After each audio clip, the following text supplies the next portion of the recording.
right. Well, let's get kicked off. Hello, everybody, and welcome to Phosphorus Live. James, what's been happening at the xIoT news desk? Yeah, big couple months here in the cybersecurity news world. The one that's most recent and that I've been seeing pop up a lot is just the nation state actors starting to understand and even start to leverage some of the default credentials in the industrial space, right? I think what we're seeing is a shift away from trying to be exotic when creating these kind of complex, multi-stage attacks against devices where you have to exploit one thing and then exploit another, and ultimately, working through that to get to your end goal. What we're seeing is people are just realizing more and more that none of that's going to matter if you can just log into a device with the default credentials. And we see some reports here about Iran actually recently, as a nation state actor, starting to leverage that a little bit more.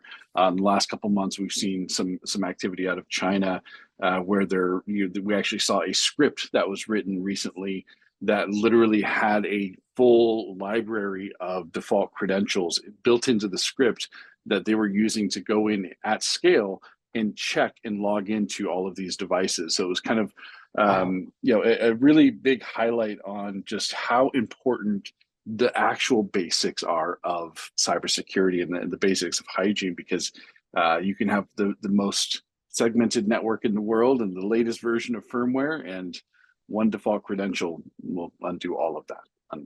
So it is something we're starting to see an uptick in, and from a nation state standpoint, that's a little bit concerning, especially if you're in any of the critical infrastructure space, right? You've got PLCs that are controlling power delivery and other kind of life critical things, and default credentials can take all that down.